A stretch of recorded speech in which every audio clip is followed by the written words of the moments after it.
Hello students, welcome to our YouTube channel. Today we are going to discuss a concept from English literature. We are going to discuss this theory, Russian Formalism. It's a very important theory and we see questions being asked from this theory. This is the first theory that we are going to discuss. There will be many videos and we are going to discuss the number of theories that are there and some of the prominent theories that are associated with it, and of course the concepts that they have given. So this is the introductory video, and in this video we are going to introduce and talk about Russian formalism. So Russian formalism basically refers to a school of literary criticism and theory that originated in the second decade of the 20th century in Russia. It is a literary criticism, it's a school of literary criticism and theory that originated in the 20th century in Russia. That is why it is also called as Russian formalism.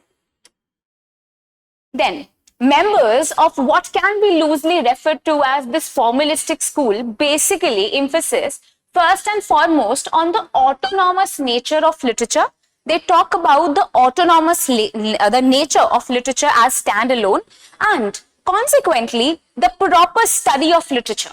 They say that we need to study literature that is very separate from the other things. They're going to separate literature, the writings, the works, the text from the contextual background in which it is written. So consequently, the proper study of the literature as neither a reflection of the life of the author nor as a byproduct of historical or cultural milieu in which it was created. So this means that these people basically said that we need to study a text in such a manner that we are not focusing on the byproducts. We're not looking at the text as a byproduct of the historical or the cultural milieu in which it is written.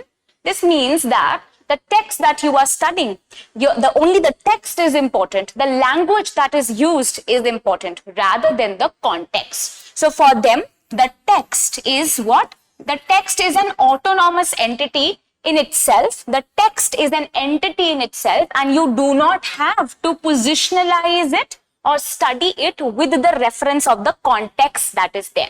You do not also have to see the text as a reflection of the life of the author. So author here plays no role. Whatever is written inside the text is beautiful, that is important, and that needs to be studied. So there are two things, text as well as the context in which it is positionalized, situated. But here we are not referring to the context, the background. This means my text is not a byproduct of historical or cultural milieu in which it is created, as well as it is not the reflection of the author. This is formalism. Now, formalism basically consists of two schools. What are these? The Moscow Linguistic Circle, and it was founded by Roman Jakobson in 1915. You have to remember the dates and you need to study about Roman Jakobson also, an important figure. So this person in front of you is Roman Jakobson. He has written many books like the 6 lectures on the sounds and meaning and many more. We are going to have a standalone video on Roman Jakobson and then we will discuss this further. So the Moscow Linguistic Circle was founded by Roman Jakobson. He is also important. Why? Because he is associated with the Prague school also. Then the other members are Osip Brick and Boris Tomanovsky. So these are the other people that are associated with the Moscow Linguistic Circle. And basically they are studying the linguistic aspects of the text. They are studying the linguistic aspects of the language rather than the context or the feelings that it creates. Then let us discuss something about the Prague school also. So Prague school, with which we see Roman Jakobson being associated, has its own concepts. So the language must be studied as synchronic and as the dynamic system. Language for this Prague school is basically studied as synchronic and as a dynamic system. It keeps on changing. It's a dynamic structure in itself.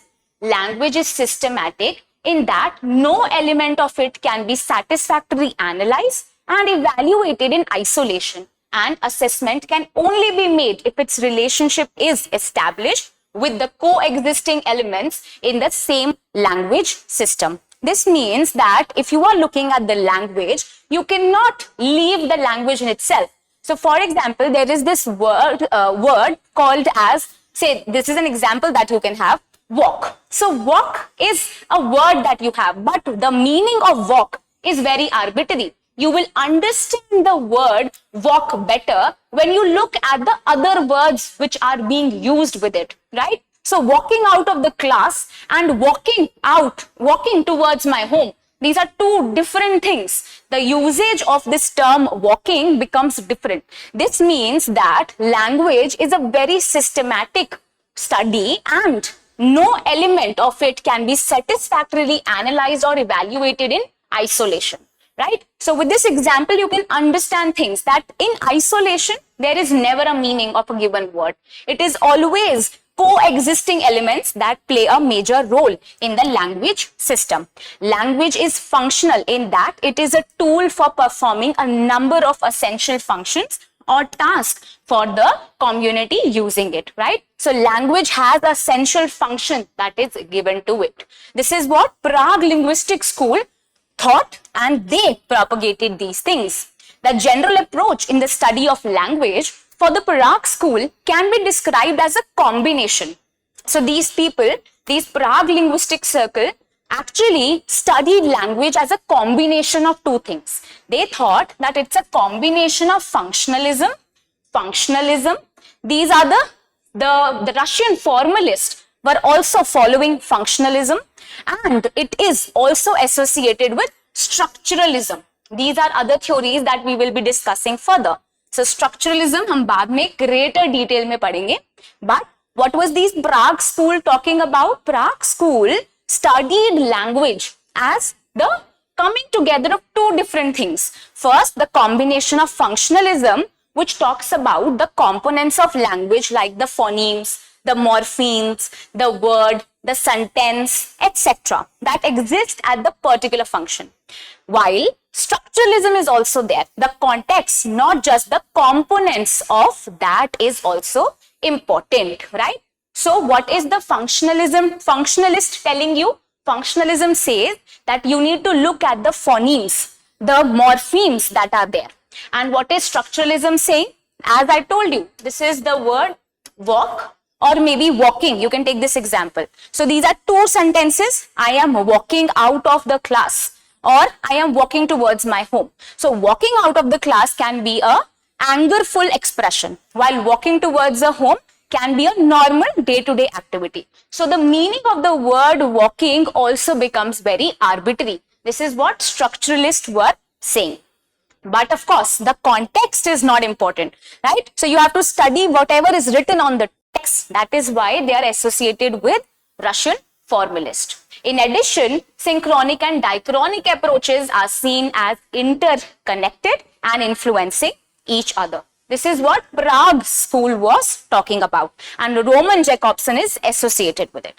Roman Jakobson is very closely associated with Saussure also, right? And Saussure is a structuralist. That is why I discussed Prague linguistic circle here, right? They regarded language as a system of subsystems, each of which has its own problems, but these are never isolated since they are a part of larger whole. Language is always a part of a larger structure. You always have to look at the arbitrary nature of the language and how it is associated with the other structures. As such, language is never in a state of equilibrium, but rather has many deviations. So language has a lot of deviations. It can never have one particular meaning associated with it, right? It is these deviations that allow language to develop and function as a living system. So because of this, language is a living system and it keeps on changing. It is not static, right? It is very dynamic in nature. This is what? This is the Prague linguistic circle. Now, there are two important schools. Don't confuse yourself. The first school is the Moscow linguistic circle, and Moscow linguistic circle was founded by Roman Jakobson. Roman Jakobson is also associated with Prague linguistic circle. That is why I discussed it here, right? This is the first school under your Russian formalism. The second one is oppose, right? That is Society for the Study of Poetic Language, which came the next year, that is in 1916.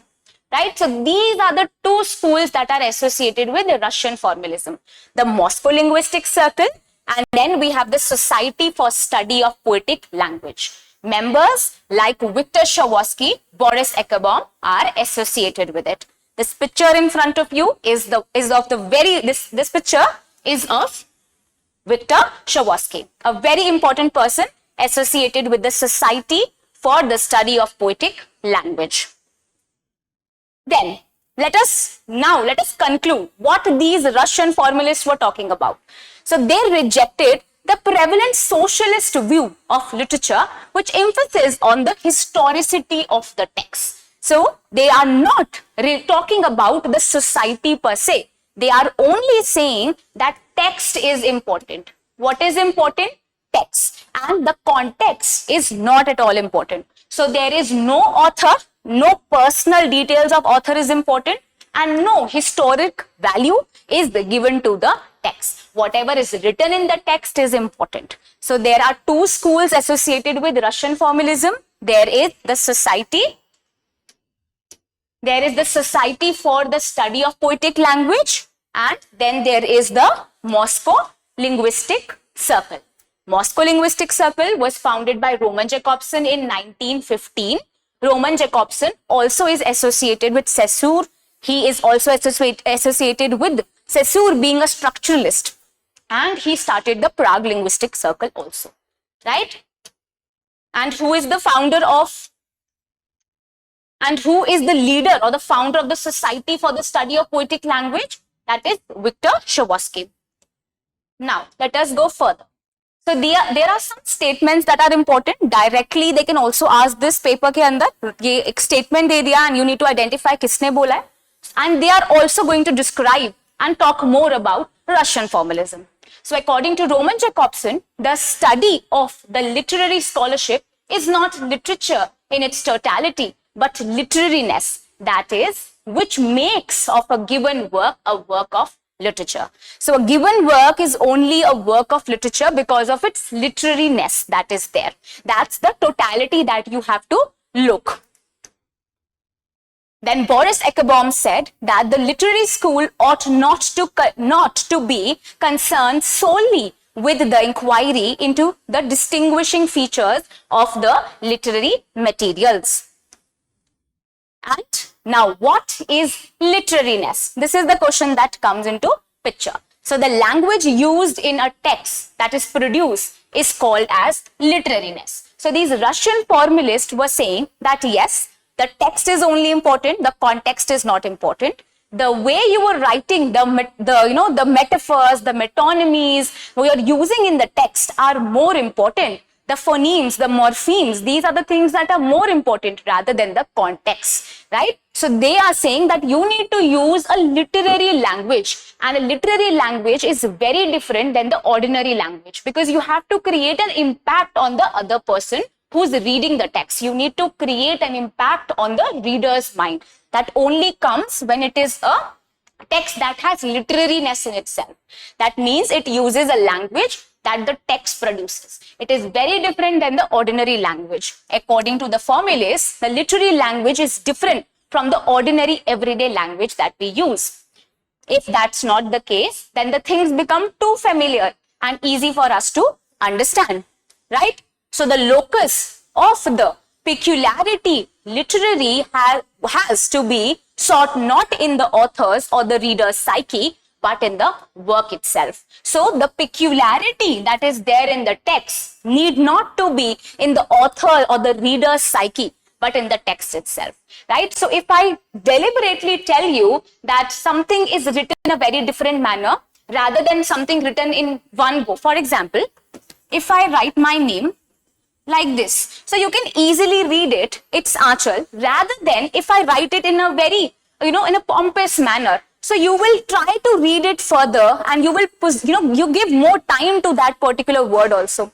So this creates more impact rather than this, because it is readable, it is very easy. Rather, if I write it something like this, right? If I write my name like this, though it is not a way to write it, but if I write my name like this, then definitely you will pay more attention to the words that, or the letters that I have written here. This is very unfamiliar. It is very different rather than writing a name like this, because everyone likes, you can write like this, but this is something very different. So you will pay more focus to this thing. This means that if you write anything, if you write any text in a very peculiar manner, the reader will also pay more attention. That is the literariness. It is different than the ordinary language that you have been using. And you need to have it in the text only, not in the reader's mind. The difference between literature and non-literature had sought to be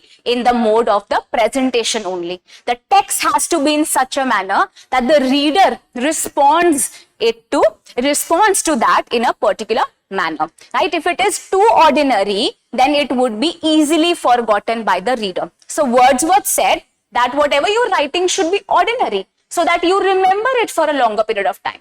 But the Russian formalists were saying, make it disfamiliar so that you remember it for a longer period of time. Right? So there are these strategies that you have to use, rhetorical devices that you are used, and they are more important than the meaning of the text. How many structures you are using, how many rhetorical devices you are using are more important. Form is not only seen as an envelope, but is also an independent existence. The form of the text is also very important. Then how can we not talk about Shavosky? So Victor Shavosky, in his very important work, Art as Technique, talked about it. Technique of art is to make objects unfamiliar, to make forms difficult, to increase the difficulty and the length of perception. Because the process of perception is an aesthetic end in itself and must be prolonged. Art is a way of experiencing the artfulness of an object. The object is not important. So he's saying the object that is given to you, my name that I wrote you, is not important. The way it is written, and you will remember it for a longer period of time, is more important. So the technique of art is to make things very unfamiliar. He, in this very important essay, Art as Technique, gives easy examples like holding a pen. If you each day hold a pen, you're not going to think about holding a pen at the end. You are doing a daily activity, a daily activity that you keep on doing. So you're not going to pay focus on these small details. But if you make it different, then you're going to remember it. He gives example of Tolstoy, who keeps on experimenting with these things so that people pay more focus to the smaller details also. This is what? This is the very important concept of defamiliarization. The technique of art is to make things unfamiliar, to make it so difficult, to increase the difficulty level so that it is aesthetic in itself. People pay more attention because object is not important. The way it is presented to you is more important. Then comes this important concept of fabula and casuet. So the casuet is the plot and fabula is a story. It's a PYQ. They ask these things in the paper. Fabula refers to the chronological sequence of the events in a narrative, and casuet is a representation of those events through narration, metaphor, camera angles, recording, temporal sequences, and so on. You have to remember these two words. So in any given text, there is always a plot and a story. What is the plot? Casuet. That's your plot, the overall plot. And how the story unfolds, that is fabula. Then comes the concept of defamiliarization. As you are aware, as I told you, Victor gave this concept. We will again discuss it in further detail in the video. But defamiliarization, as I told you, is to make things strange. This causes the audience to confront the object at a very different level, elevating and transforming and making it something very disordinary. So it's not ordinary and it is not that practical. It is not seen day to day. That is why you pay more attention to it. It means to remove the automation or the perception. So you are not automatically perceiving things. If I hold a pen, yes, मैं रोज ही एक pen अपने हाथ में लेती हूँ. This means my thought is not going to move in that way, right? मैं उसके बारे में ज्यादा सोचूंगी ही नहीं. But if I make it different, my perception will change. Automation won't be there. The author's purpose is to create the vision which results from that de-automatized perception. You need to de-automatize the way in which the person is thinking, right? So I hope you understood what these Russian formalist people were talking about. They talk about making the concepts more vivid, making the objects more vivid, that is defamiliarization. They talk about making things strange, and you can make the thing strange by using a different ways, by using different narration, metaphors, camera angles. That is the way in which the plot is given out. That is the Sazuet, and the fabula is the overall chronological sequence of the event. That is the story that you have. Then, as I told you, Victor Shawowski said that you need to defamiliarize the things. You have to make it unfamiliar for you to remember it for a longer period of time. Use strategies and rhetorics, and also form is very important. Then they said that the peculiarity of the literary work needs to be in the text itself and not in the minds of the readers. Literariness is important. You have to make use of the language that is very different than the ordinary language. And then we talked about the two schools that are there. First school is the Moscow Linguistic Circle, and then we have the Society for the Study of Poetic Language. We also discussed a little bit about Roman Jakobson and the Prague School, that says that you need to study the text in two manners: the conjunction of the functionalism as well as the structuralism, right? So I hope you understood what these people were talking about and how in the 20th century they realized that only text is important and the context is not important. Thank you so much. I hope you liked the video. If you have any doubt, you can ask me that in the comment section, and I'll surely reply to you. Thank you.